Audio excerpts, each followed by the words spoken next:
ختم نبوت کے نام سے جو عقیدہ و نظریہ اخذ کیا جا چکا ہوا ہے، جس کا مطلب یہ لوگ یہ لیتے ہیں کہ محمد کے بعد نہ تو کوئی رسول ہے اور نہ ہی کوئی نبی، محمد آخری رسول تھا، محمد آخری نبی تھا، اس بارے میں ڈاکٹر محمد اقبال، جنہیں علامہ اقبال کے نام سے جانا اور پہچانا جاتا ہے، ان کے کیا عقائد و نظریات تھے، ان کا نظریہ کیا تھا، آج یہ راز آپ پر کھول کر واضح کرتے ہیں۔ ایسا راز، ایسے حقائق کہ جنہیں آج آپ سن کر چونک جائیں گے۔ بلا شک و شبہ آج یہ بات آپ کے لیے بالکل نئی ہے، لیکن اس کا مطلب قطعاً یہ نہیں ہے کہ اگر کوئی بات پہلی بار سامنے آتی ہے تو وہ جھوٹ ہے، وہ غلط ہے، اور جو نسل در نسل چلا رہا ہے وہ سچ ہے۔ نہیں، بالکل نہیں۔ کسی بھی شے کے، کسی بھی بات کے حق ہونے کی بنیاد اس کے دلائل کو دیکھا جائے گا، اس میں غور و فکر کیا جائے گا، تحقیق کی جائے گی، اس کے بعد ہی آپ کسی نتیجے پر پہنچ سکتے ہیں۔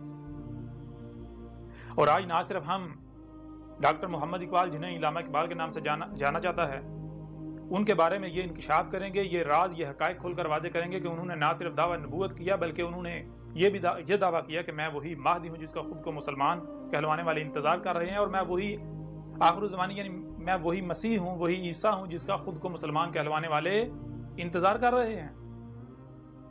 اور پھر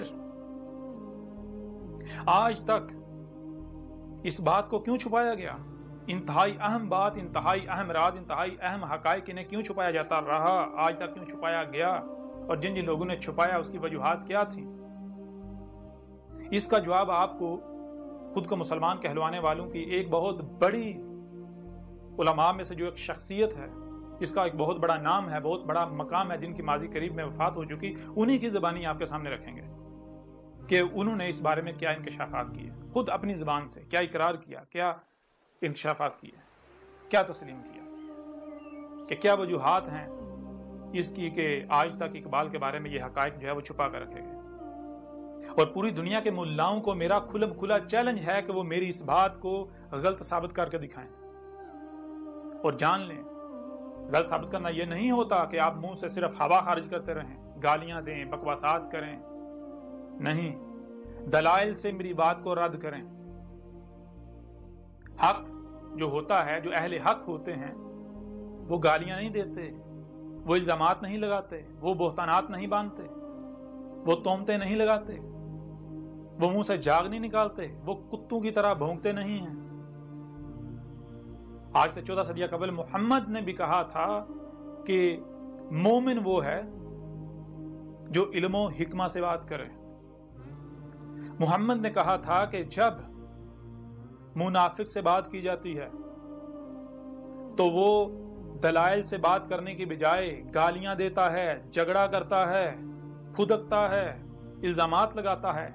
کیوں؟ کیونکہ اس کے پاس دلائل نہیں ہوتے، باطل ہوتا ہے نا۔ تو آج جو راز، جو حقائق اقبال کے بارے میں آپ کے سامنے کھول کر واضح کیے جا رہے ہیں، یہ دنیا کے تمام ملاؤں کو چیلنج ہے، بالخصوص ان لوگوں کو، ان ملاؤں کو چیلنج ہے کہ جو ایک طرف اقبال کو ہیرو بنا کر پیش کرتے ہیں، دوسری طرف اس چیز کو چھپا دیتے ہیں، کہ وہ آ کر اس سوال کا جواب دیں کہ کیا انہیں اس بات کا علم نہیں تھا، اور اگر علم تھا تو انہوں نے پھر کیوں چھپایا؟ ایک طرف وہ اقبال کو ہیرو بنا کر پیش کرتے ہیں، اور دوسری طرف وہ کیا کرتے ہیں؟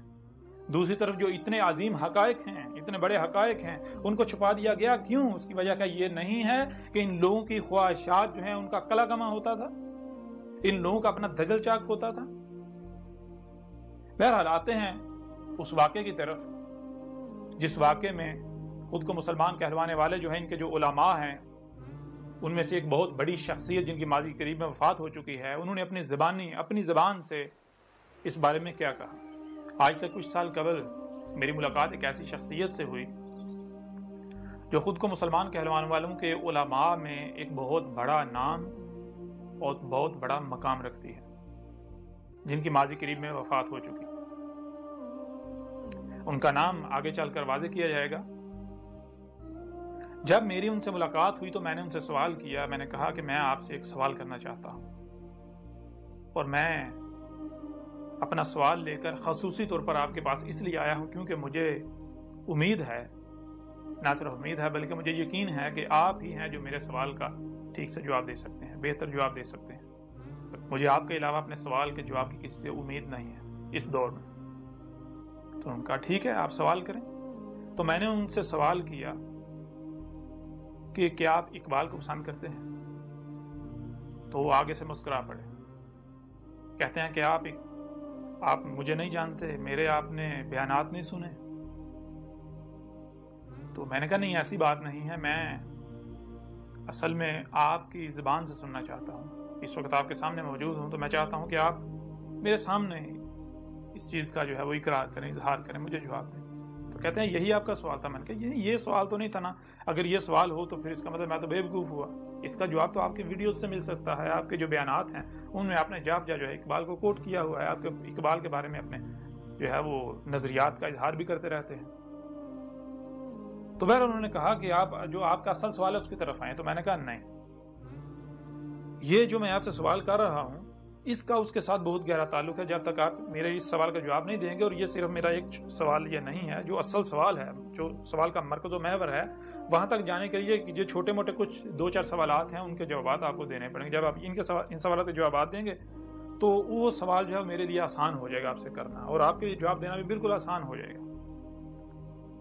تو انہوں نے کہا اس میں سوال کرنے والی کوئی بات نہیں، بلا شک و شبہ میں اقبال کو نہ صرف بہت پسند کرتا ہوں بلکہ میں اقبال کا بہت بڑا مداح ہوں، اور اقبال کو تو میں اپنے لیے اپنا روحانی استاد مانتا ہوں۔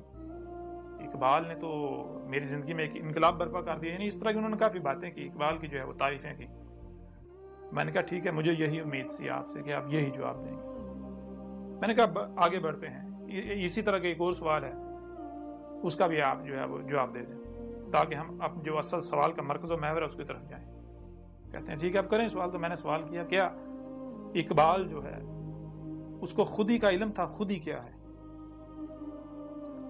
تو انہوں نے پھر اسی طرح کا جواب دیا، مسکرا دیا ہلکا سا، اور مجھے کہا کہ اگر آپ اقبال کے بارے میں جانتے ہیں تو ایسا تو ممکن ہی نہیں آپ یہ نہ جانتے ہوں کہ اقبال جو ہے اسے خودی کا علم نہیں تھا۔ میں نے کہا نہیں، اصل میں نے یہ سوال آپ سے اس لیے کیا ہے کیونکہ جو اصل سوال ہے، جو کہ محور ہے، مرکز ہے، وہ آسان ہو جائے گا، نہ صرف میرے لیے بلکہ آپ کے لیے بھی۔ میرے لیے سمجھنا آسان ہو جائے گا، آپ کے لیے سمجھانا آسان ہو جائے گا، کوئی کسی قسم کی جو ہے وہ پریشانی، کنفیوژن، کوئی الجھن نہیں رہے گی۔ تو انہوں نے پھر بہرحال اسی طرح انہوں نے جواب دیا، انہوں نے کہا کہ اقبال جو ہے نہ صرف جو ہے وہ انہیں خود ہی کا علم تھا بلکہ وہ اقبال پر خود ہی جو ہے وہ ظاہر ہو چکی ہوئی تھی، بیدار ہو چکی ہوئی تھی۔ تو انہوں نے کہا کہ جس نے بھی اقبال کا نام سنا ہے ایسا ممکن ہی نہیں کہ وہ اس بارے میں نہ جانتا ہو کہ اقبال کو نہ صرف خود ہی کا علم تھا بلکہ اقبال پر اس کی خود ہی بیدار ہو چکی ہوئی تھی۔ اور پھر انہوں نے کہا کہ اقبال سے پہلے تو برصغیر پاک و ہند میں خودی کا جو تصور ہے یہ تو بالکل ناپید ہو چکا ہوا تھا۔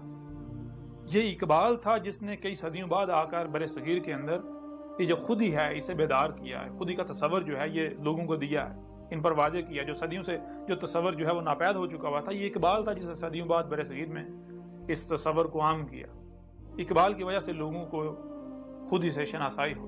بہرحال انہوں نے یعنی کہ اس بارے میں کافی باتیں کی، تو یعنی واضح کیا، بالکل کھول کے واضح کیا، بڑی تفصیل کے ساتھ واضح کیا، کچھ مثالیں بیان کی، کچھ انہوں نے دلائل دیے، اقبال کے حوالے سے کچھ واقعات بیان کیے جو کہ عموماً سننے کو نہیں ملتے۔ تو انہوں نے واضح کیا کہ اقبال کو نہ صرف خودی کا علم تھا بلکہ اقبال پر اس کی خودی جو ہے وہ ظاہر ہو چکی ہوئی تھی۔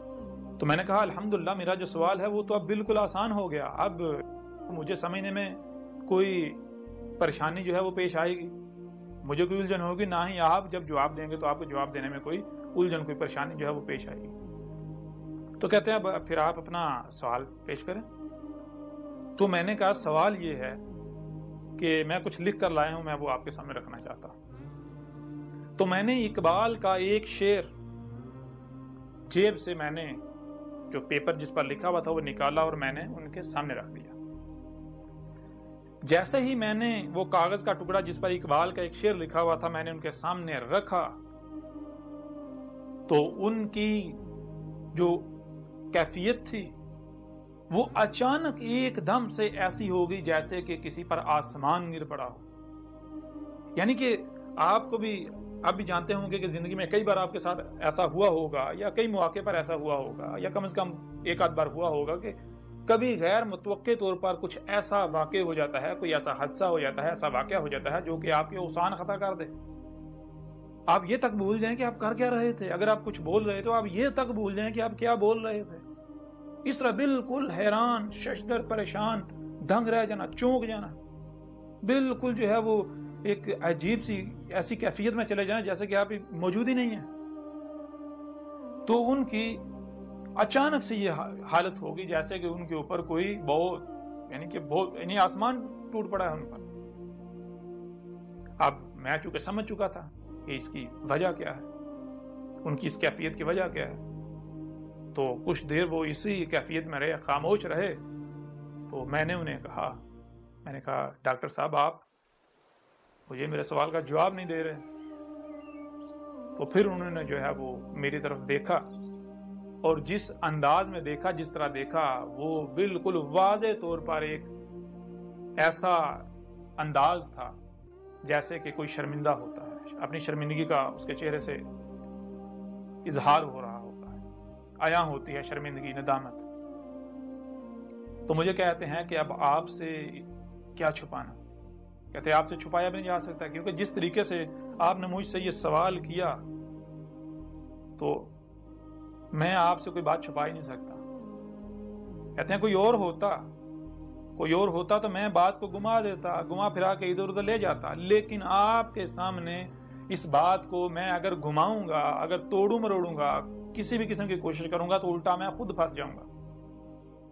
کیونکہ آپ کا معاملہ باقی عوام کی طرح نہیں ہے. باقی عوام کا معاملہ بالکل اور ہے، ان کو جو کہو وہ مان لیتے ہیں، وہ زیادہ بحث نہیں کرتے. اگر کوئی بحث کرتا بھی ہے تو وہ اس کو ہم عاجز کر دیتے ہیں، اس کے سامنے ایسی یعنی کہ بات کو گول مول کر کے ایسا ادھر سے ادھر کر کے جو ہے گھما پھرا کر بات کریں گے، ادھر سے ادھر لے جائیں گے کہ وہ اس کا دماغ ہی گھوم جائے گا، اسے سمجھ نہیں آئے گی کہ میں نے کرنا کیا ہے. تو آپ کے ساتھ ایسا نہیں کیا جا سکتا، اس لیے میں جو حقیقت ہے وہ آپ کے سامنے جو ہے وہ رکھتا ہوں. تو حقیقت انہوں نے اس کا اقرار کیا. وہ حقیقت کیا تھی وہ بیان کرنے سے پہلے جو شعر میں نے ان کے سامنے رکھا تھا وہ میں آپ کے سامنے رکھتا ہوں، جو اس وقت میرے سامنے موجود ہے. جی، اقبال نے کہا، ہوئی جس کی خودی پہلے نمودار، ہوئی جس کی خودی پہلے نمودار، وہی مہدی وہی آخر الزمانی. یعنی بالکل آسان الفاظ میں اقبال یہ کہہ رہا ہے، اور پھر یہ بھی ذہن میں رکھیں کہ یہ ایسا نہیں ہے کہ اقبال کی زندگی کی ابتدا میں یہ اقبال نے شعر کہا تھا، نہیں، یہ زندگی کے آخری ایام میں، یہ جو زندگی کا اقبال کا آخری وقت تھا، آخری کچھ سال تھے، ان سالوں کی بات ہے. تو اقبال نے جو کہا وہ یہ ہے، ہوئی جس کی خودی پہلے نمودار، یعنی جو شخص جو بھی جس کی خودی اپنی حقیقت کیا ہے سب سے پہلے نمودار ہو گئی، وہی مہدی ہے، وہ مہدی جس کا خود کو مسلمان کہلوانے والے انتظار کر رہے ہیں. کیونکہ جس کی خودی پہلے نمودار ہو جائے تو پھر وہ اس کی ذمہ داری بن جاتی ہے کہ وہ مہدی بنے، وہ لوگوں کو ہدایت دے. اس میں ہدایت ہوتی ہے، اس کی بات میں، اس کے کردار میں. تو پھر کہا وہی آخر الزمانی. اور آخر الزمانی کون ہے؟ خود کو مسلمان کہلوانے والوں کا بچہ جانتا ہے کہ آخر الزمانی کا مطلب ہے مسیح عیسیٰ، جس کا یہ انتظار کر رہے ہیں، جس عیسیٰ کا انتظار کر رہے ہیں. آخر الزمانی جس نے زمانہ آخر میں، آخر الزمان میں آنا ہے. جو آپ کے علماء ہیں جن کے آپ اندھو کی طرح پیچھے چلتے ہیں، ان سے پوچھیں، ان سے سوال کریں آخر الزمانی کا مطلب کیا ہے، کون ہے آخر الزمانی؟ کیا آخر الزمانی مسیح عیسیٰ نہیں ہے؟ تو یہ دیکھیں یہ کیا ہے. اقبال نے کیا کہا؟ اقبال نے کہا ہوئی جس کی خودی پہلے نمودار، وہی مہدی وہی آخر الزمانی. تو اس کا مطلب کیا ہے؟ کیا اقبال یہ کہہ رہا ہے کہ کسی اور کوئی اور آئے گا؟ کوئی اور آیا تھا؟ نہیں. اس وجہ سے وہ صاحب جو ہیں وہ جو بہت بڑی شخصیت تھی، وہ چونک گئے تھے، وہ دہل گئے تھے. کیونکہ ان سے میں نے پہلے جب یہ سوال کا جواب لے لیا تھا کہ مجھے یہ بتائیں کہ کیا اقبال پر اس کی خودی نمودار ہو چکی ہوئی تھی، تو انہوں نے تسلیم کیا اور باقاعدہ دلائل دیے اپنے سے، یعنی کہ مجھے بہت ساری مثالیں دی، بہت سارے واقعات بتا کر اقبال کے بارے میں انہوں نے بتایا کہ اگر یہ واقعہ یہ ہو ہی نہیں سکتا تھا اگر اقبال کے اوپر اس کی خودی نمودار نہ ہوئی ہوتی. یہ اقبال کے اوپر اس کی خودی نمودار ہوئی تھی تب ہی یہ واقعہ ہوا. اور پھر انہوں نے جو کہا کہ اقبال کی جو شاعری ہے وہ شاعری ایسے گویا کہ قرآن ہے. تو انہوں نے کہا یہ ممکن نہیں ہے، یہ اقبال کی شاعری جو خود ہی نمودار ہونے کے بغیر ہو ہی نہیں سکتی، اقبال لکھ ہی نہیں سکتا تھا، یہ سارا اللہ کا کلام ہے، انہوں نے خود کہا۔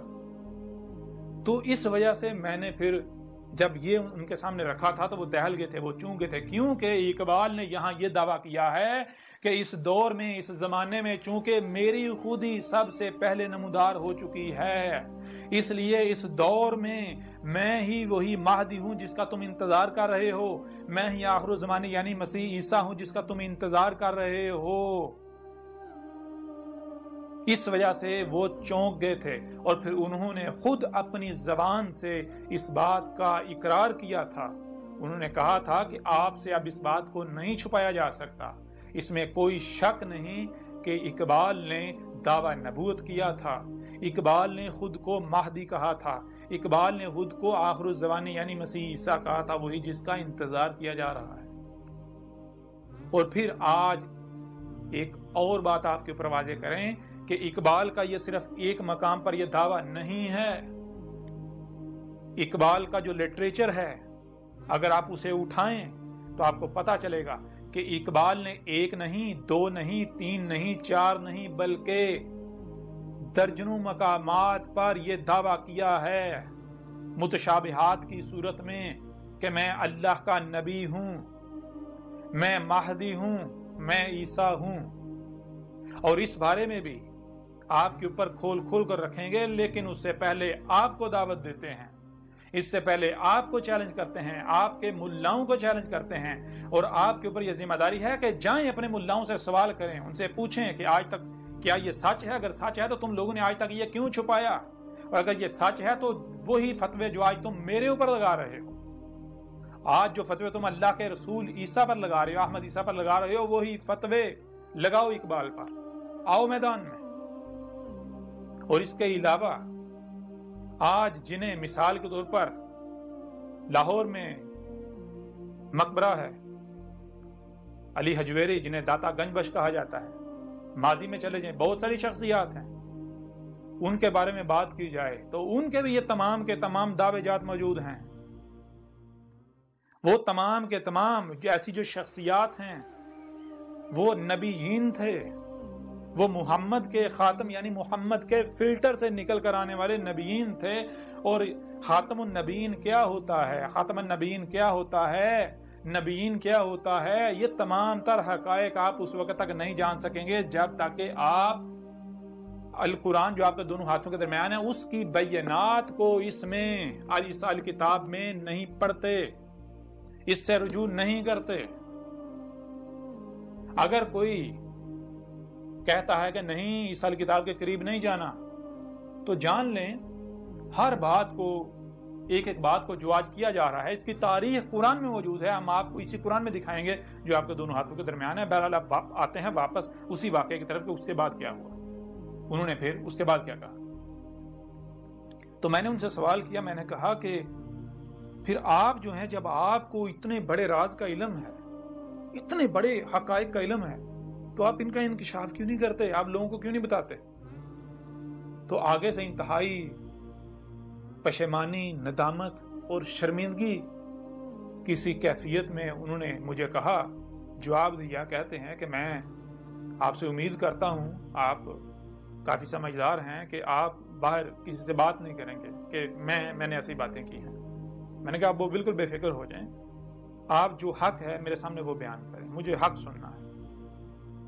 تو انہوں نے کہا کہ دیکھیں میں ان حقائق کو بیان نہیں کر سکتا، میں ان حقائق کو عوام کے سامنے بیان نہیں کر سکتا۔ اس کی وجوہات یہ ہیں کہ سب سے پہلی بات کہ اگر میں ان حقائق کو سامنے لاتا ہوں تو سب سے پہلی چیز یہ ہوگی کہ میں ذلیل و رسوا ہو جاؤں گا۔ انہوں نے کہا کہ یہ جو قادیانی ہیں، جو مرزا غلام قادیانی لعنت اللہ علیہ ہے، میں اس کا بہت بڑا ناقد ہوں، میں اس کے مخالفین جو ہیں ان میں سر فہرست آتا ہوں، قادیانی کا میں بہت بڑا مخالف ہوں، بہت بڑا ناقد ہوں، ان کے ناقدین میں سے ایک بہت بڑا ناقد ہوں۔ اب اگر میں ہی یہ بات کروں گا، یہ انکشاف کروں گا، تو جو قادیانی ہیں ان کے ہاں تو ایک بہت بڑا ہتھیار آ جائے گا، لوگوں کو جو ہے وہ اپنی جماعت میں، اپنے گروہ میں وہ کہیں گے دیکھیں یہ انہوں نے کہا، یہ اتنی بڑی شخصیت مسلمانوں کی، ہمارے دشمن نے اس چیز کا اقرار کیا، اور پھر اقبال اگر یہ ثابت ہو جائے کہ اقبال جو ہے وہ یہ عقیدہ ختم وہ جو اس سمراج جو لیا جاتا ہے اس کا منکر تھا، اور باقاعدہ اقبال نے دعویٰ نبوت کیا، اقبال نے باقاعدہ مہدی و مسیح ہونے کا دعویٰ کیا، تو پھر قادیانیوں کے لیے تو جو ہے وہ عوام کو گمراہ کرنا آسان ہو جائے گا، ہماری ساری عوام ان کی طرف دوڑ پڑے گی، کیونکہ ہم جو ہے وہ وفات مسیح پر قادیانیوں کا مقابلہ نہیں کر سکتے، انہوں نے خود تسلیم کیا۔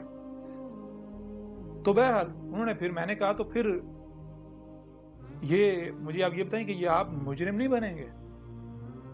تو وہ پھر یعنی کہ وہی کیفیت کہتا نہیں کہ یہ اصل میں اسے مصلحت کا نام دوں گا، اور پھر انہوں نے کہا کہ اس کی ایک اور وجہ بھی ہے، کہتے ہیں ایک اور وجہ ہے جس وجہ سے میں ان حقائق کو اس راز کو منکشف نہیں کر سکتا ہے، ان کو سامنے نہیں لا سکتا، وہ وجہ یہ ہے کہ میرے خلاف میرے اپنے بہت سارے دشمن ہیں، اگر میں ان حقائق کو سامنے لاؤں گا تو میرے خلاف ایک محاذ جو ہے وہ کھل جائے گا جس کا میں سامنا نہیں کر پاؤں گا، جس کا میں مقابلہ نہیں کر پاؤں گا۔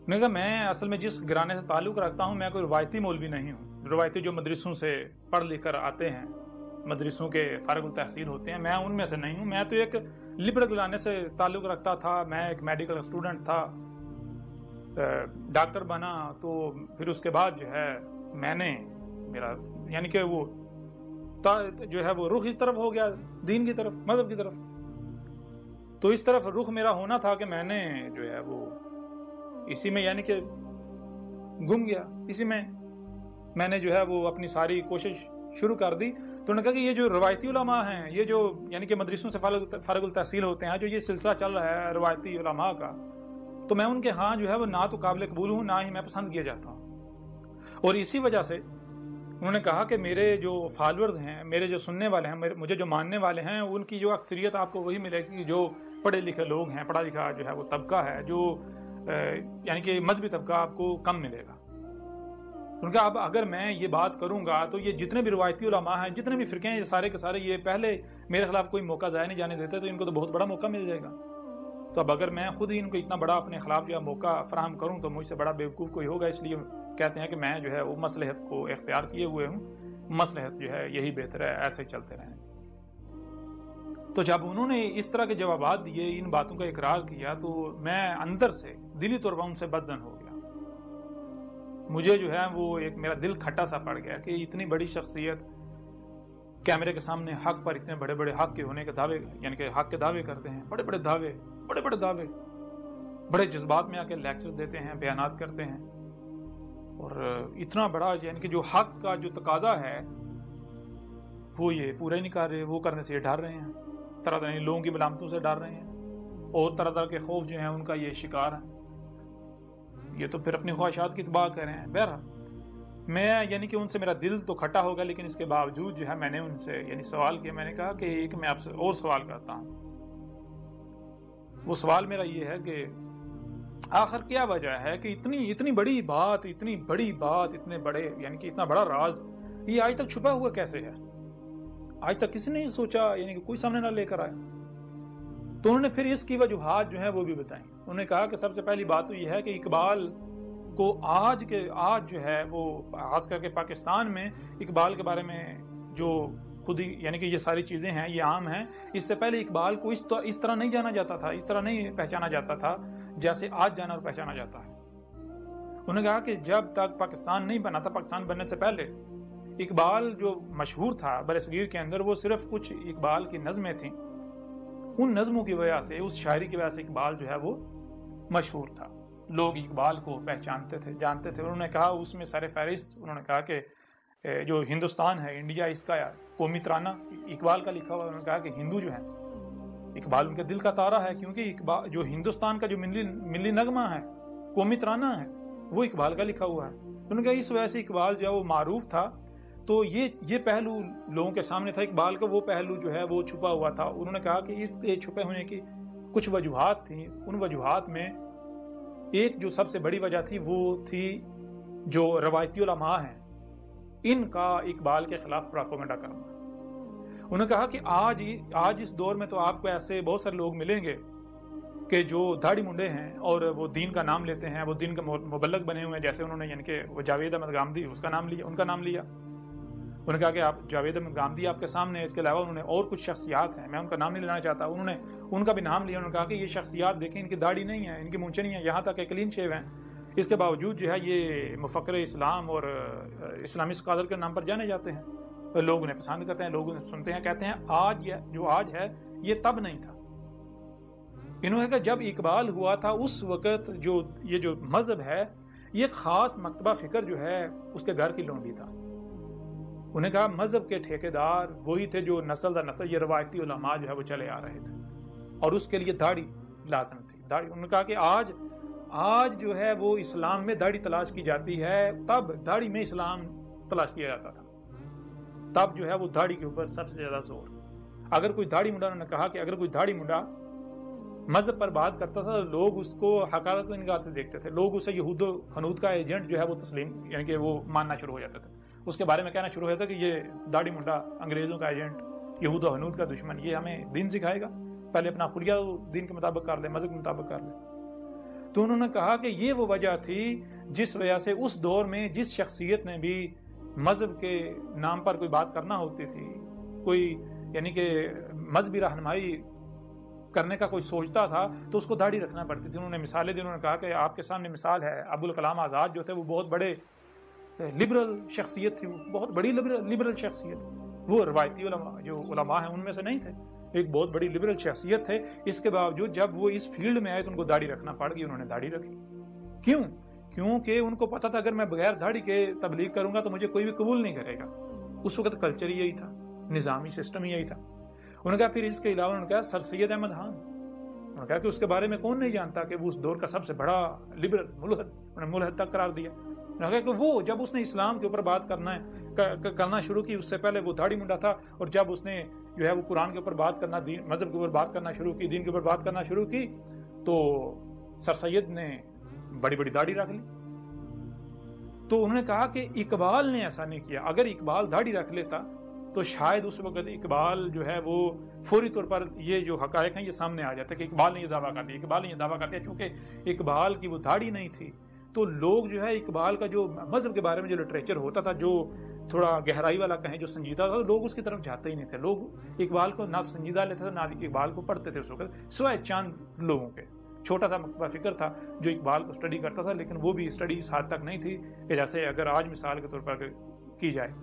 تو انہوں نے کہا کہ یہ وہ وجہ تھی کہ اقبال جو ہے اس وقت جو اس نے جب مذہب پر بات کرنا شروع کی، تو فلسفے کی بات کرنا شروع کی، تو جو اس وقت کے روایتی علماء تھے وہ اقبال کے خلاف ہو گئے، اقبال کی داڑھی بھی نہیں تھی، جس وجہ سے اقبال جو ہے وہ لوگوں کی توجہ کا مرکز بنا ہی نہیں۔ اقبال کو اگر اس وقت جانا پہچانا گیا، اقبال معروف ہوا، تو وہ کچھ اور وجوہات تھے، کچھ اقبال کی نظمیں تھیں، کچھ ترانے تھے، ان وجوہات کی بنا پر اقبال جو ہے وہ معروف ہوگا۔ لیکن انہوں نے کہا کہ جب پاکستان بنا، پاکستان بننے کے بعد حالات مختلف ہو گئے۔ انہوں نے کہا کہ پاکستان بننے سے پہلے تک اقبال یہ جو حقائق تھے اقبال کے بارے میں، اقبال نے دعویٰ نبوت کیا تھا، دعویٰ مہدی و مسیحیت کا جو دعویٰ کیا تھا، یہ پہلے تو اس وجہ سے چھپا رہا، لوگوں کی نظر میں نہیں آیا، اور جب پاکستان بنا تو پاکستان بننے کے بعد چونکہ اقبال ایک ہیرو کے طور پر جانا جاتا تھا، اقبال کو پاکستان کا جو یہ لٹریچر ہے اس میں داخل کر دیا جائے گا، اسکولوں کا لٹریچر جو ہے اس میں اقبال کو ڈال دیا گیا۔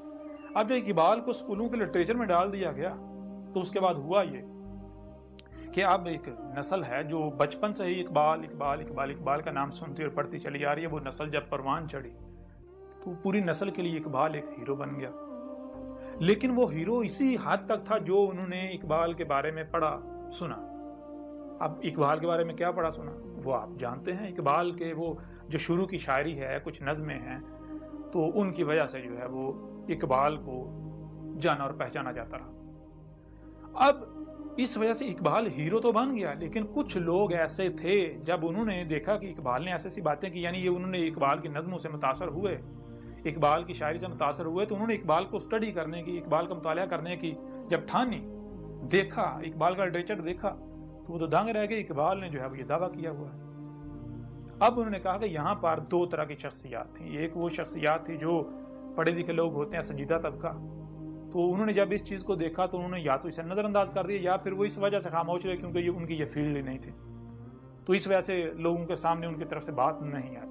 اور دوسری طرف انہوں نے کہا کہ جو مذہبی طبقہ تھا، انہوں نے کہا جو خود کو علماء کہلواتے ہیں جو اقبال سے متاثر تھے، انہیں پھر اپنی مثال ان کا جیسا کہ انہوں نے کہا جب میں نے اقبال کو اسٹڈی کیا، اقبال کا مطالعہ کیا بڑی گہرائی سے، اقبال پر تحقیق کی، تو یہ حقائق میرے سامنے آئے تھے، یہ سارے حقائق میرے سامنے آئے، لیکن میں نے سوچا بھی میں ان کو سامنے لاؤں، لیکن ان کو سامنے لانا یہ میرے بس کا کام نہیں تھا، کیونکہ اگر میں سامنے لاتا تو ایک طوفان برپا ہو جاتا۔ انہوں نے کہا پھر جو مذہبی شخصیات تھیں انہوں نے 2 وجوہات کی بنا پر ان حقائق کو چھپا دیا۔ ایک وجہ ہے یہ جو ملامتیں ہیں، دشمنی ہیں، یہ وجہ ہے۔ دوسری وجہ جو ہے یعنی کہ وہ جو بھی ان حقائق کا انکشاف کرے گا وہ متنازع ہو جائے گا معاشرے کے اندر۔ اور دوسری وجہ یہ ہے کہ ایک طرف تو اقبال کو ہیرو بنا کر پیش کیا جا رہا ہے، باقاعدہ جو ہے اسکولوں کے لٹریچر میں ڈالا گیا ہوا ہے، اور دوسری طرف اگر اقبال کے بارے میں یہ انکشاف کیا جائے تو یہ تو طوفان کھڑا ہو جائے گا کہ بھئی ایک طرف ختم نبوت کے نام پر جو قاعدہ نظریات پائے جاتے ہیں اس پر مرنے مارنے کو تیار ہو جاتے ہیں، لوگوں کی گردنیں اتارنے کو تیار ہو جاتے ہیں، اور اب تو قانون بھی جو ہے وہ کب کا ضیاء الحق کے دور کا جو ہے پاس ہو چکا ہوا ہے، بعد میں مزید اس میں شکیں ڈال دی گئیں۔ تو اب یعنی کہ تو اس وجہ سے ایک طرف یہ سب کیا جاتا ہے اور دوسری طرف جو ہے وہ اقبال کے بارے میں اتنے بڑے حقائق چھپا دیے جاتے ہیں۔ اب یہ اقبال یعنی کہ یہ حقائق اگر سامنے لائے جائیں تو کیا ہوگا، نتیجہ آپ کے سامنے ہے، یعنی کہ پھر یہ منافقت اختیار کی گئی۔ یعنی کہ اگر ہم ان حقائق کو سامنے لائیں تو وہ جو اقبال کو آج تک ہیرو بنا کر پیش کیا جاتا رہا، پھر وہ سوال اٹھے گا کہ یہ کیوں، ایسا کیوں؟ اور پھر اب جب اقبال کو ہم نے لوگوں کے دلوں میں ڈال دیا ہوا ہے بچپن سے، اب اگر اقبال کے بارے میں ایسی بات کی جائے گی تو جو کرے گا لوگ اس کے خلاف اکٹھے ہو جائیں گے، کھڑے ہو جائیں گے۔ تو اس وجہ کا یہ کچھ وجوہات تھی جن وجوہات کی بنا پر یہ راز، یہ حقائق آج تک چھپے رہے۔ اور پھر آخر میں نے یعنی کہ کچھ یعنی ہنسی مذاق میں ان سے ایک بات کی، میں نے کہا کہ میں نے تو یہ بھی سنا ہے کہ اقبال جو ہے وہ مے خانے یعنی پب میں شراب خانے جاتا تھا، اقبال شرابی تھا، شراب پیتا تھا اور لوگوں کو بھی پلاتا تھا، وہ جام بھر کے لوگوں کو پلاتا تھا۔ اقبال شراب خانے میں کام کرتا رہا، خود بھی پیتا، لوگوں کو بھی پلاتا رہا، میں نے یہ سنا ہے۔ اور میں نے پھر ساتھ ہی ہنستے یعنی کہ وہ مذاق کی طرز میں نے یہ بھی کہا، میں نے کہا ہاں اقبال کے لیے نارمل ہے، یہ کون سی بڑی بات ہے، اقبال چونکہ یورپ میں رہا ہے تو یورپ میں تو یہ چیز عام ہے، ہو سکتا ہے۔ تو انہوں نے آگے سے کہا کہ اب آپ مذاق کرتے ہیں، آپ کو پتہ ہے کہ جو جس بارے میں آپ بات کر رہے ہیں یہ حقیقت یہ نہیں ہے، حقیقت کچھ اور ہے۔ تو میں نے پھر انہوں نے کہا کیا میں صحیح سمجھ رہا ہوں؟ تو انہوں نے کہا کہ بالکل، آپ بالکل صحیح سمجھ رہے ہیں۔ اب یہ کس بارے میں تھا کہ میں صحیح سمجھ رہا ہوں؟ اور انہوں نے کہا کہ ہاں آپ صحیح سمجھ رہے ہیں، وہ تھا اقبال یعنی کہ وہی دوسرے مقام پر اقبال کا دعویٰ نبوت، اور مقامات پر جیسے مثال کے طور پر میں آپ کے سامنے رکھتا ہوں کہ اقبال نے کہا لا پھر اقبال وہی بادہ و جام ایسا کی، ہاتھ آ جائے مجھے میرا مقام ایسا کی، 300 سال سے ہیں ہند کے میخانے بند، اب مناسب ہے تیرا فیض ہو عام ایسا کی، میری منائے غزل میں تھی ذرا سی باقی، شیخ کہتا ہے کہ ہے یہ حرام، ہے یہ بھی حرام ایسا کی، شعر مردوں سے ہوا بیشائے تحقیق تہی، رہ گئے صوفی و ملا کے غلام ایسا کی، عشق کی تیغ جگردار اڑا لی کس نے، علم کے ہاتھ میں خالی ہے نیام ایسا کی، سینہ روشن ہو تو ہے سوز سخن عین حیات، ہو نہ روشن تو سخن مرگ دوام ایسا کی، تو میری رات کو مہتاب سے محروم نہ رکھ، تیرے پیمانے میں ہے ماہ تمام ایسا کی۔ یہ وہ نظم ہے، نظم تو نہیں کہیں گے، یہ وہ کلام ہے اقبال کا کہ جس کی بنیاد پر میں نے اس وقت طنزیہ یعنی کہ مذاق کی صورت میں نے کہا کہ اقبال جو ہے وہ ساقی تھا، وہ مے خانے جاتا تھا، وہ شرابی تھا۔ تو انہوں نے آگے سے کہا کہ آپ کو پتہ ہے کہ یہ حقیقت نہیں ہے، حقیقت وہی ہے جو آپ سمجھ رہے ہیں۔ تو میں نے کہا کہ میں جو سمجھ رہا ہوں کیا وہ حق ہے، وہ صحیح ہے؟ انہوں نے کہا بالکل وہ حق ہے۔ تو میں نے کہا میں پھر بھی آپ کو ایک بار بتا دیتا ہوں کہ میں کیا سمجھ رہا ہوں۔ تو پھر میں نے انہیں بتایا میں نے کہا کہ ساقی کسے کہتے ہیں؟ ساقی کہتے ہیں جام بانٹنے والے کو، پلانے والے کو۔ اور کون سا جام؟ حق کا جام۔ تو میں نے کہا میرے نزدیک جو یعنی کہ جو مجھے علم ہے، ساقی نبی کو کہتے ہیں جو حق کا جام پلانے آتا ہے، بانٹنے آتا ہے۔ اور پھر میں نے کہا میرے نزدیک میں جو ہے، میں حق ہے۔ اقبال نے جو حق ہے، جو حق کے طلبگار ہوتے ہیں، تڑپتے ہیں حق کے لیے، تڑپ رہے ہوتے ہیں، وہ میں ہے، حق۔ اور پھر میں نے کہا جو میں خانہ ہے وہ پب شراب خانہ نہیں، میں چونکہ حق، اور میں خانہ کہتے ہیں نبوت کو، مقام نبوت۔ مقام نبوت اسی کے اندر آگے اقبال نے اس کا ذکر بھی کیا ہے۔ اور پھر میں نے کہا کہ جو اقبال نے کہا 300 سال سے ہیں بند ہند کے میخانے بند، 300 سال سے ہیں ہند کے میخانے بند، یہ جو اقبال نے کہا یہ میخانے کون سے ہیں؟ یہی کہ یہ جو نبیوں کے آنے کا سلسلہ ہے، یہ 300 سال سے رکا ہوا ہے۔ 300 سال سے کوئی ساقی آئے نہیں، کوئی نبی آئے نہیں برصغیر ہند کے اندر۔ اس وجہ سے گمراہی جو ہے وہ بڑھتی اس قدر عام ہو گئی کہ لوگ جو ہیں وہ بالکل خرافات میں، وہ اقبال کے اور بہت سارے ایسے اشعار اب آپ کے سامنے آئیں گے جو اقبال نے کہا کہ حقیقت خرافات میں کھو گئی، یہ امت روایات میں کھو گئی، اس طرح کے اور بہت ساری۔ اور پھر اسی متعلق جو ہے اور بھی کچھ اقبال کے شعر ہیں، ان کے اوپر بھی بات کریں گے اور کچھ آئندہ اگلی نشستوں میں بات کریں گے۔ لیکن جب میں نے ان کے سامنے یہ بات رکھی، وہ جو شخصیت تھی، بہت بڑی شخصیت، آج بھی بہت بڑا نام ہے ان کی وفات کے بعد بھی، تو تب انہوں نے یہ اقرار کیا، انہوں نے کہا کہ آپ نے بالکل ٹھیک سمجھا ہے۔ تو میں نے پھر وہی بات دہرائی، میں نے کہا ڈاکٹر صاحب تو پھر آپ یہ حقائق سامنے کیوں نہیں لاتے؟ اگر آج آپ ان حقائق کو آپ مسلط کا نام دے کے چھپاتے ہیں تو آپ جانتے ہیں کہ کل کو اس کا انجام کیا نکل سکتا ہے۔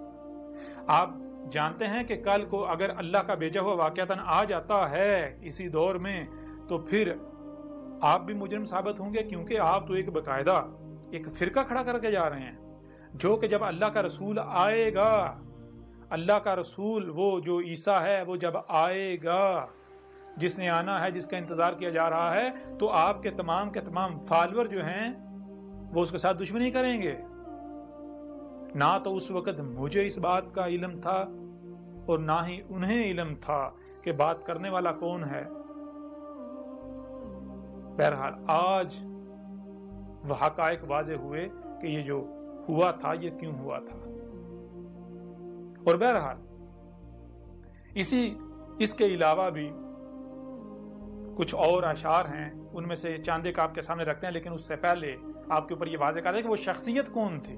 وہ شخصیت تھی تنظیم اسلامی کے بانی ڈاکٹر اسرار احمد۔ ڈاکٹر اسرار احمد کے ساتھ ہونے والی گفتگو جو ہے، جو یہ واقعہ ہے، یہ آپ کے سامنے رکھا۔ اب دنیا کی کوئی طاقت ان حقائق کو جٹلا کر دکھائے۔ اب آپ کی ذمہ داری ہے کہ اگر آپ کو اپنے ملاؤں پر اتنا ناز ہے، فخر ہے کہ آپ کے ملا حق ہیں جن کے پیچھے آپ آنکھیں بند کر کے چل رہے ہیں، تو ان کے سامنے یہ سوال لے کر جائیں، ان سے پوچھیں کہ اقبال نے یہ دعویٰ نہیں کیا تھا؟ سوال کریں ان سے، اب پتہ چلتا ہے آپ کے حق ہونے کا۔ اور اگر آپ بغیر تحقیق کے، بغیر غور و فکر کیے، بغیر بات مکمل سنے فتوے لگاتے ہیں، گالیاں دیتے ہیں، طرح طرح کے الزامات لگاتے ہیں، بہتانات باندھتے ہیں، ملامتیں کرتے ہیں، تو پھر جان لیں دو وجوہات ہیں اس کی۔ پہلی وجہ کہ آپ کو آپ کے ملاؤں پر اعتماد نہیں ہے۔ کیوں؟ کہ یہ ٹھیکیداری تو آپ نے ان کو دی ہوئی ہے نا، تو جو دین کے ٹھیکیدار آپ نے بنائے ہوئے ہیں ان کو سامنے لائیں، ان سے سوال کریں، انہیں کہیں کہ ہم تو حق کے طلبگار ہیں، ہم نے آخرت میں جہنم میں نہیں جانا، نسل در نسل کیا چلتا رہا ہے، ہمیں اس سے کوئی سروکار نہیں، ہمیں جو اللہ کے رسول ہیں ان کی سنت پر چلنا ہے، جو انہوں نے کیا۔ ہمیں آج اس وقت دنیا میں لایا گیا تو ہمیں یہ جاننا ہے اس وقت ہمیں دنیا میں کیوں لایا گیا۔ کیا ابراہیم نے یہ کیا تھا؟ بار بار تمہیں قرآن میں بھی کہا گیا ابراہیم کی ملت پر قائم ہو جاؤ، ہر طرف سے کٹ کے ابراہیم کی ملت پر قائم ہو جاؤ، تو کیا ابراہیم نے یہ کیا تھا؟ یا پھر ابراہیم نے یہ کہا تھا کہ یہ بھی کہہ رہا ہے میں حق پر ہوں، وہ بھی کہہ رہا ہے میں حق پر ہوں، ہر ایک کہہ رہا ہے میں حق پر ہوں، لیکن ہر کوئی آپس میں اختلاف کر رہا ہے۔ ایسا کیسے ہو سکتا ہے سارے حق پر ہیں؟ ہاں کس بنیاد پر ہر کوئی کہہ رہا ہے میں حق پر ہوں؟ ہر کوئی اسی کو حق کہہ رہا ہے جس پر اس نے اپنے آباء و اجداد کو پایا، جو اس نے نسل در نسل اس تک چلتا آیا۔ تو ابراہیم نے کیا کیا؟ ابراہیم نے یہ نہیں کیا کہ جو نسل در نسل چلا رہا ہے اسی پر ڈٹ گیا، نہیں یہی آقا، نہیں، ابراہیم نے تحقیق کی، ہر فرقے کو چھان مارا، جب غور و فکر کیا، تحقیق کی، تو پتہ چلا یہ سارے کے ساری باطل ہیں، یہ تو اندھو کی طرح اپنے آباء و اجداد کے پیچھے چال رہے ہیں۔ ابراہیم نے کہا میں کفر نہیں کروں گا، میں سنتا اور دیکھتا ہوں، اللہ نے مجھے اسے سمجھنے کی صلاحیت بھی دی، اور پھر جو ان کانوں سے، ان آنکھوں سے سنائی اور دکھائی نہیں دیتا اسے سننے دیکھنے کے لیے، یعنی جو کہ غائب ہے، اللہ نے میرے سینے میں دل رکھا۔ دل وہ سنتا ہے، وہ دیکھتا ہے جو کان نہیں سنتے، جو آنکھیں نہیں دیکھ سکتی، آنکھوں سے، کانوں سے سنا نہیں جا سکتا، آنکھوں سے دیکھا نہیں جا سکتا۔ تو ابراہیم نے کیا کیا؟ ابراہیم نے غور و فکر کیا، تحقیق کی، اور ابراہیم نے جانا کہ آج اس وقت میں دنیا میں بھیجا گیا ہوں تو آخر کیوں؟ جب ابراہیم کے اوپر حق واضح ہوا تو ابراہیم نے کیا کیا؟ پھر ابراہیم نے حق کا اعلان کیا۔ جب ابراہیم نے حق کا اعلان کیا تو پھر ابراہیم کے خلاف بھی بالکل وہی ہوا جو آج آپ لوگ میرے خلاف کر رہے ہو، بالکل وہی، یہی آگ ابراہیم کے خلاف جلائی گئی تھی، جو آگ آج آپ ابراہیم کے، جو آج آپ جو ہے وہ میرے خلاف جلا رہے ہیں، آج آپ کر رہے ہیں، یہی آگ ابراہیم کے خلاف ہو۔ ابراہیم کیا ہے؟ اللہ نے کیا کہا قرآن میں؟ ابیکم ابراہیم، تمہارا ابا ابراہیم ہے۔ اگر آپ ابراہیم کو ابا بنائیں اور وہی آپ کے ساتھ نہ ہو جو ابراہیم کے ساتھ ہوا، یہ کیسے ممکن ہے؟ تو آپ خود غور کریں کہ کون ابراہیم کو ابا بنا رہا ہے؟ میں ابراہیم کو ابا بنا رہا ہوں یا آپ لوگ؟ کون کہاں کھڑا ہے؟ میں اس مقام پر کھڑا ہوں جہاں ابراہیم کھڑا تھا، اور آپ اس مقام پر کھڑے ہیں جہاں ابراہیم کے دشمن کھڑے تھے، وہ جو نسل در نسل اسی پر چلتے آ رہے تھے، جس پر انہوں نے اپنے آباء و اجداد کو پایا۔ غور و فکر نہیں کرنا، جو سنا اسی کے اوپر چل پڑے، جو دیکھا اسی کے اوپر چل پڑے، سمجھنا نہیں۔ وہ عقل کے اندو، اگر جو سنائی اور دکھائی دے رہا اسے سمجھنا نہیں تو تمہیں یہ دماغ کیوں دیا، یہ کھوپڑ کیوں دیا؟ بہرحال واپس آئیں تو اقبال نے مثال کے طور پر دیکھیں، ایک اور مقام پر اقبال کا کہنا ہے، اقبال نے کہا مینارہ دل پہ اپنے خدا کا نزول دیکھ، اب انتظار مہدی و عیسیٰ بھی چھوڑ دے۔ تو جب اقبال کے اوپر یہ حقائق واضح ہوئے تھے تو اقبال نے یہ کہا، اقبال نے کہا کہ مینارہ دل پہ اپنے خدا کا نزول دیکھ۔ اقبال نے کہا میرے دل پہ اب میری خودی میرے اوپر نمودار ہو گئی، تو میرے دل پر، میرے دل کے مینارے پر میرا خدا اتر رہا ہے۔ اب یہ جو اقبال نے کہا جو میں بول رہا ہوں یہ میرا خدا بول رہا ہے، میری خودی بول رہی ہے۔ خودی کیا ہے؟ وہ سورہ الحشر کی آیت نمبر 19 میں وَلَا تَكُونُوا كَالَّذِينَ نَسُوا اللَّهَ فَأَنسَاهُمْ أَنفُسَهُمْ، اس کے اوپر بھی بات کریں گے، بڑی ڈیٹیل کے ساتھ، تفصیل کے ساتھ بات کریں گے اس میں کیا کہا گیا اور جو فراڈ کیا گیا وہ بھی آپ کے سامنے رکھیں گے۔ بہرحال یہ جو بھی باتیں کی ہیں سب کے سب حقائق آپ کو اس کتاب میں، اس میں بینات ہیں، آیات بینات، آیات القرآن میں ہیں، وہ جو آپ کے دونوں ہاتھوں کے درمیان ہے اس کی بینات اس میں ہیں، یہ دیکھ لیں۔ یہ 3 حصوں پر مشتمل کتاب اور آن لائن 7 حصوں پر مشتمل، جس کا لنک آپ ویڈیو ڈسکرپشن وغیرہ میں لے سکتے ہیں، ہمارے مختلف جو یعنی کہ مختلف جگہوں سے آپ کو مل جائے گا۔ تو یہ ہے اقبال کہہ رہا ہے مینارہ دل پہ اپنے خدا کا نزول دیکھ، اب انتظار مہدی و عیسیٰ بھی چھوڑ دے۔ اب اقبال کیا کہہ رہا ہے؟ اقبال تو تمہارے مہدی و عیسیٰ کا کفر کر رہا ہے، وہ کہہ رہا ہے اب کسی مہدی و عیسیٰ نہیں ہے نا اسے۔ اقبال نے کہا اس دور کا میں ہی مہدی ہوں، اس دور کا میں ہی عیسیٰ ہوں، یہ اقبال دعویٰ کر رہا ہے۔ اب آئیں میدان میں، یہ صرف چند ایک حوالوں سے آپ کے سامنے رکھا ہے، اس کے علاوہ درجنوں مقامات پر اقبال نے دعویٰ کیا ہے، درجنوں مقامات پر۔ اگر کسی میں ہمت ہے تو وہ انہی کو غلط ثابت کر دے، پتہ چل جائے گا۔ اس کے علاوہ اقبال نے جو آپ کی جو روایات جن کو آپ حدیث کا نام دیتے ہیں ان کے بارے میں جو کچھ کہا، یہ جو آج جو کچھ ملا ہیں، اقبال نے میری جو پہلی زندگی میں کہا اس کو چھوڑ دیں۔ پہلے اقبال نے خود کلیم کیا، خود اقبال نے اقرار کیا کہ پہلے تو میں صوفی ملا کا غلام تھا، میں گمراہ تھا، پہلے میں صوفی ملا کی گن گاتا تھا، میں ان کے پیچھے چل رہا تھا، لیکن جب میرے اوپر میری خود ہی نمودار ہوئی تو مجھے پتا چلا کہ یہ صوفی ملا جو ہیں، یہ جتنے ملاٹے ہیں، یہ اللہ کے کتنے بڑے دشمن ہیں۔ یہ وہ وجہ تھی جس وقت اقبال کے اوپر بھی فتوے لگائے گئے، اقبال کے ساتھ دشمنی کی گئی، کیونکہ ان ملاؤں نے اسی وقت بانپ لیا تھا اگر اقبال جو اس کو رستہ دیا گیا تو یہ ہماری جڑیں کاٹ دے گا۔ یہ وجہ تھی جس وقت اسی وقت انہوں نے اقبال کو جو ہے پنپنے نہیں دیا تھا۔ بہرحال اقبال کے بارے میں کیا کہتا ہوں، میرا کیا کہنا ہے، آپ کو اس وقت تک سمجھ نہیں آئے گی جب تک کہ آپ اسے نہیں پڑھتے۔ اس کو جب آپ پڑھیں گے تو اس میں وہ حقائق ہیں کل کائنات کے بارے میں، آپ کے اپنے جسم کے بارے میں، آپ کیسے وجود میں آئے، آیا کہ ارتقا سے آئے، ارتقا ہوا تو کیسے ہوا، کس طرح ہوا، آیا کہ آپ جو ہے وہ جو آدم و حوا والے قصے کہانیاں ہیں، ہر سب کے سب حقائق آپ کے، یعنی کہ وہ حقائق ہیں کائنات کے کہ دنیا کی کوئی طاقت، بڑے سے بڑے سائنسداں جو ہیں وہ بھی غلط ثابت نہیں کر سکتے، وہ بھی سرنڈر کر جائیں گے کہ جہاں سائنس نہیں پہنچی وہ مجبور ہو جائیں گے سوچنے میں، جہاں سائنس نہیں پہنچی وہاں کے بارے میں لکھنا، اس میں لکھنا یہ کیسے ممکن ہے ایک ہی صورت میں کہ جس کا وجود ہے وہی لکھ سکتا ہے۔ اور اس وقت آپ کے ساتھ کون کلام کر رہا ہے؟ اس کے ساتھ وہی کلام کر رہا ہے، اللہ کلام کر رہا ہے اس کے ساتھ، اس وقت آپ کے ساتھ۔ اگر آپ دشمنی کرتے ہو اللہ کے ساتھ تو جان لو اللہ کو تم لوگ عاجز نہیں کر سکو گے۔ اور بھی مثال کے طور پر جب میں نے کہا کہ آدھے سے زیادہ قرآن میری تاریخ ہے، قرآن میں میرا ایک جگہ پر نہیں سینکڑوں مقامات پر میرا ذکر ہے۔ آپ لوگ تو یہ کہہ رہے ہو نا، یعنی کہ ایک پر بھی نہیں، ایک چھوڑو، سینکڑوں مقامات پر اس کو پڑھو، اس کو ختم نبوت ہو، جو ختم نبوت کے نام پر آپ نے جو کچھ گڑ رکھا ہے اس کے حقائق کیا ہیں، وہ دجل اس میں چاک کر دیا گیا، ایک پہلو سے نہیں درجنوں پہلوں سے، اور دنیا کی کوئی طاقت رد نہیں کر سکتی۔ اور جن روایات کا تم لوگ سہارا لے رہے ہو، جن روایات کا سہارا لے کر تم لوگوں نے یہ عقائد نظریات اخذ کیے ہوئے ہیں، گڑے ہوئے ہیں، ان کو بھی اس کے اندر وہ روایات بھی موجود ہیں، ان کی حقیقت بھی چاک کی گئی ہے، بالکل واضح کیا گیا ہے کہ ان روایات کی بنیاد پر جو تم لوگوں نے دجل جو ہے وہ پھیلایا ہوا تھا اس کی وہ بھی چاک کر کے رکھ دیا گیا۔ بہرحال اب آپ پر ہے کہ آپ اندھوں کی طرح اپنے ملاؤں کے پیچھے چلنا چاہتے ہیں یا پھر آپ حق کے طلبگار ہیں۔ اگر آج آپ حق سے کفر کرتے ہیں تو پھر جان لیں کہ یہ مقابلہ کس کے ساتھ ہے، آپ کا انجام بالکل وہی ہونے والا ہے جو قوم نو کا ہوا، وہی جو قوم عاد کا ہوا، وہی جو قوم سمود کا ہوا، وہی جو قوم شعیب کا ہوا، وہی جو قوم لوط کا ہوا، وہی جو آل فرعون کا ہوا۔ اگر کوئی میرے ساتھ دشمنی کرتا ہے، اگر کوئی میرے ساتھ دشمنی کرتا ہے اور جو میری دعوت کو دل سے تسلیم کر رہے ہیں ان کے ساتھ دشمنی کرتا ہے تو وہ جان لے وہ نہیں بچے گا، نہ دنیا میں بچے گا نہ آخرت میں بچے گا۔ آخرت میں جب اس کے سامنے اس کا حساب لینے والا آئے گا تو پھر اس کی آنکھیں پھٹی کی پھٹی رہ جائیں گی، اس کے سامنے کون آتا ہے سب سمجھ آ جائے گی۔ میرے خلاف پراپگنڈا کرنے والوں، میرے خلاف محاذ کھولنے والوں، ہوش کے ناہن لو، میں کوئی بکواس نہیں کر رہا، میں کوئی ہوا میں باتیں نہیں کر رہا، میں کوئی ہوا میں باتیں نہیں کر رہا، میں دلائل کے ساتھ ایک ایک بات کر رہا ہوں۔ اگر ہمت ہے، اگر حق پر ہو تو دلائل کے ساتھ بات کرو۔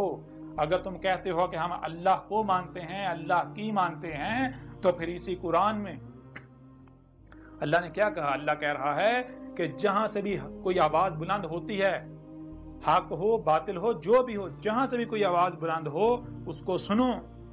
جو کچھ بھی تمہیں سنائی دے رہا ہے، جو بھی آواز اپنا وجود رکھتی ہے اسے سنو۔ تمہیں کان کیوں دیے؟ اسی لیے دیے ہیں تاکہ تم سن سکو، سنو۔ اور صرف سننا ہی نہیں، پھر جو دکھایا جا رہا ہے وہ دیکھو، صرف دیکھنا نہیں بلکہ جو سنتے اور دیکھتے ہو اسے سمجھنے کی صلاحیت دی تمہیں، اسے سمجھو۔ تو جو ان صلاحیتوں کا استعمال نہیں کرتے، جو صرف سنتے ہیں اور وہی کرتے ہیں جو سنا، جو دیکھتے ہیں وہی کرتے ہیں جو دیکھا، وہ کیا ہے؟ جو عقل کا استعمال نہیں کرتے، جو غور و فکر نہیں کرتے، جو سنا اور دیکھا اس کی تحقیق نہیں کرتے، اندھوں کی طرح اپنے اباؤ کے پیچھے چلتے ہیں۔ تو ان کے بارے میں اس پورے قرآن میں جگہ جگہ کیا کہا؟ ایک مقام پر کہا کہ وہ اندھے ہیں، دوسرے مقام پر کہا کہ وہ پالتو جانور ہیں، وہ جانور جن کے گلوں میں پٹے ڈالے ہوئے ہیں، جن کے پٹے دوسروں کے ہاتھ میں ہیں، جس کے ہاتھ میں پٹا ہے اسی کے پیچھے جاتے ہیں، ادھر ادھر اپنی گردن نہیں کاٹ سکتے، اپنا رخ ادھر ادھر نہیں کر سکتے۔ اگر ادھر ادھر رخ کریں گے تو جس کے ہاتھ میں رسی ہے ان کی وہ پٹے گا ان کو۔ اور مقام پر کہا کہ وہ کیا ہیں؟ وہ خنزیر ہیں۔ ایک اور مقام پر کہا کہ وہ قرادہ ہیں۔ قرادہ کا مطلب کیا ہے؟ قرادہ کا مطلب ہے کرا اور رد، گول والی تے اس کا اظہار کریے، جو کرا کیا اس کو رد کر دینا۔ کرا کہتے ہیں جو بھی آپ نے سنا دیکھا، جو بھی آپ نے سنا جو دیکھا، جو یعنی کہ جو پڑھا کیسے جاتا ہے؟ تو یہ جو بھی آپ کے سامنے آیا تو اس کو رد کر دینا، اسی کو پھیر دینا، وہی کر دینا بغیر سمجھے۔ یہ خصلت کس میں پائی جاتی ہے؟ یہ خصلت بندر میں پائی جاتی ہے۔ بندر جو دیکھتا ہے وہی ریپیٹ کرتا ہے، وہ سمجھتا نہیں ہے۔ وہ عقل کے اندر تمہیں کیا صرف سننے اور دیکھنے کی صلاحیت دی گئی یا پھر سمجھنے کی صلاحیت دی گئی جو سنتے اور دیکھتے ہو؟ تو اگر تم جو سنتے اور دیکھتے ہو بغیر سمجھے اس کے اوپر عمل کرتے ہو، بغیر سمجھے اس کے پیچھے چلتے ہو، تو تم پھر کیا قرادہ نہیں ہو؟ جو سنا جو دیکھا بغیر سمجھے اسی کو پھیر رہے ہو، وہی کر رہے ہو۔ پھر اور مقام پر کیا کہا گیا کہ یہ الاموات ہیں، یہ تو زندہ ہی نہیں ہے، ان کا زندہ یعنی کہ زندہ ہونا نہ ہونا ایک برابر ہے، یہ الاموات ہے، یہ ایسے ہی جیسے ایک شے ہے تو صحیح، لیکن اس کے وجود کا کوئی فائدہ نہیں ہے، کوئی مقصد نہیں، بے مقصد بیکار ہے، اس کا نہ ہونا ہی یعنی کوئی ایسے جیسے ہے ہی نہیں، اس کا ہونا نہ ہونا ایک برابر ہے۔ پھر ایک اور مقام پر کہا کہ یہ القبور میں ہے، قبروں میں ہے، یہ میٹیریل باڈی جیسے اس سے پہلے چوپایوں کی صورت میں یا اور مخلوقات کی صورت میں ابھی بھی وہی یہ مادہ جو ہے یہ 4 پاؤں کی صورت میں حالت قبر میں ابھی بھی ہے، قبور میں ہے، اور ایسوں کو تم سنا نہیں سکتے، دکھا نہیں سکتے، کیوں؟ کیونکہ ان کے یہ اندھے ہو چکے ہیں، اور اندھے یہ آنکھیں اندھی نہیں ہوتی، آنکھیں تمہیں ظاہر دکھاتی ہیں، کان تمہیں ظاہر سناتے ہیں، اور جو مکمل جو ہوتا ہے، مکمل صرف وہ نہیں جو ظاہر ہے، مکمل تو جو باطن ہے، جب تک وہ سامنے نہیں آئے گا تب تو مکمل نہیں ہوگا۔ کوئی بھی شے آپ اپنے سامنے رکھ لو، کوئی بھی، تم اپنی ذات کو لے لو، کیا تم وہ ہو جو سامنے نظر آ رہے ہو، یا پھر باطن کو ملایا جائے گا تب تم مکمل ہوگا؟ کوئی بھی شے لے لو، کسی شے کو سامنے رکھ لو، اس کا مکمل وجود کب سامنے آئے گا؟ جب ظاہر و باطن دونوں کو سامنے رکھا جائے گا۔ تو ظاہر تو دکھاتی ہیں یہ آنکھیں، سر کی آنکھیں، باطن کیسے دیکھتی ہو؟ تم تو باطن دیکھ نہیں رہے، باطن دکھاتی ہیں باطن آنکھیں، وہ جو آنکھیں اندر چھپا کر رکھی ہیں، کون سی؟ تمہارے سینوں میں دل، جن کے دل زندہ ہیں، یہ آنکھوں سے اندھا ہونا اندھا نہیں ہوتا، دل ہیں سینوں میں جو اندھے ہو جاتے ہیں۔ بہرحال اب آپ کے اوپر ہے کہ آپ اندھوں کی طرح مجھے گالیاں دیتے ہیں، اب وہی کرتے ہیں جو قوم نوح نے کیا تھا، قوم عاد نے کیا تھا، قوم ثمود نے کیا تھا، جو قوم شعیب نے کیا تھا، جو قوم لوط نے کیا تھا، جو آل فرعون نے کیا تھا۔ تو پھر انجام آپ کو ان سے مختلف نہیں ہونے والا، بار بار کہہ رہا ہوں، جان لیں عذاب آپ کے سر کے اوپر کھڑا ہوا ہے۔ جو کہتے ہیں کہ اس کا قرآن میں ذکر نہیں ہے، آدھے سے زیادہ قرآن میری تاریخ ہے، یہ اس کے اندر کھول کے رکھ دیا، دنیا کی کوئی طاقت اس کا رد نہیں کر سکتی۔ اگر دنیا کی کوئی طاقت رد کر دے تو یہ جو سب سے زیادہ جن کو پریشانی لاحق ہے پاکستان میں، پاکستانی قوم، چلیں آپ کو ایک چیلنج دیتا ہوں، آپ کے ملک پر کتنا قرضہ ہے؟ آپ کے ملک پر آپ کے وزیر اعظم کا کہنا ہے کہ 28 سے 30 ہزار ارب روپے قرضہ ہے، بیرونی قرضہ جو ہے۔ تو آپ ایسا کریں، اگر میرا رد کر دیں، حکومت پاکستان کو بھی چیلنج ہے، تمام کے تمام ملاؤں کو چیلنج ہے، ہر فرقے کے ملا کو چیلنج ہے، ہر وہ شخص جس کو آپ نے اپنا رہنما بنایا ہوا ہے، کوئی آپ کا پیر ہے، کوئی صوفی ہے، کوئی ملا ہے، کوئی شیخ ہے، کوئی مفتی ہے، کوئی حضرت ہے، سب اکٹھے ہو جائیں، سارے کے سارے فرقے اکٹھے ہو جائیں، اگر میرا رد کر دیں، یہ 3 جلدیں ہیں، تمام حقائق اس میں، اگر کوئی رد کر دے، اگر کوئی یہ ثابت کر دے کہ میں اللہ کا رسول احمد عیسیٰ نہیں ہوں، وہی احمد عیسیٰ جس کا انتظار کیا جا رہا تھا، تو جو آپ کے ملک پر قرضہ ہے اس سے 100 گنا زیادہ انعام دوں گا۔ نہ صرف آپ کے ملک کا قرضہ اتر جائے گا، بلکہ آپ دنیا کے امیر 3 ملکوں میں شمار ہو جائیں گے، اور اس کے علاوہ آپ کے ملک کے جتنے افراد ہیں، جتنی آبادی ہے، فی فرد کے حساب سے 1 ارب انعام دیا جائے گا آج۔ اور اس کے علاوہ میں اپنے آپ کو پیش کروں گا پوری دنیا کے سامنے، مجھے پھانسی دے دی جائے، میری گردن اتار دی جائے، اور اگر آپ مجھے باطل ثابت نہیں کر پاتے، جو کہ ممکن ہی نہیں ہے کہ دنیا کی کوئی طاقت مجھے باطل ثابت کر سکے، تو پھر کیا میں آپ سے کوئی انعام نہیں مانگتا، بالکل نہیں، 1 پیسہ نہیں مانگتا، کیونکہ پیسوں کا لالچ آپ کو ہے، محتاج آپ لوگ ہو، بھیکیں آپ مانگ رہے ہو، مجھے آپ سے پیسوں کی ڈیمانڈ نہیں، کم از کم قتل کی سزا تسلیم کرو جو تم نے خود تجویز کی ہے۔ تم خود کہتے ہو نا کہ قذاب کی سزا قتل ہے، تو ٹھیک ہے، جو قذاب ہے اس کی سزا قتل۔ اگر میں قذاب ثابت ہوتا ہوں تو پوری دنیا کے سامنے مجھے پھانسی دے دی جائے، میری گردن اتار دی جائے، میرے جسم کے ٹکڑے ٹکڑے کر دی جائے، ایک بوٹی کر دی جائے، اور اگر میں قذاب ثابت نہیں ہوتا، تم لوگ قذاب ثابت ہوتے ہو جو کہ میں نے اس میں قذاب ثابت کر دیا، تو پھر کیا یہی سزا تمہیں منظور ہے؟ اگر یہی سزا منظور ہے تو آ جاؤ میدان میں، آ جاؤ۔ اگر تم لوگ مجھے باطل ثابت نہیں کرتے، مجھے غلط ثابت نہیں کرتے، مجھے قذاب ثابت نہیں کرتے، اور الٹا خود قذاب ثابت ہو جاتے ہو، تو کیا تمہیں اور جو تمہارے ماننے والے ہیں وہ سب اس سزا کے لیے تیار ہیں کہ انہیں پوری دنیا کے سامنے پھانسی دے کے دنیا سے آپ کو یعنی کہ آپ سے دنیا کو پاک کر دیا جائے؟ آپ جیسے مشرکین سے اگر ہمت ہے تو میدان میں آ جائیں، جان لیں۔ یہ جو قرآن جو آپ کے دونوں ہاتھوں کے درمیان ہے، اس میں کیا لکھا ہوا ہے؟ اس میں تو بالکل واضح ہے، ایک طرف رسولوں، دیکھیں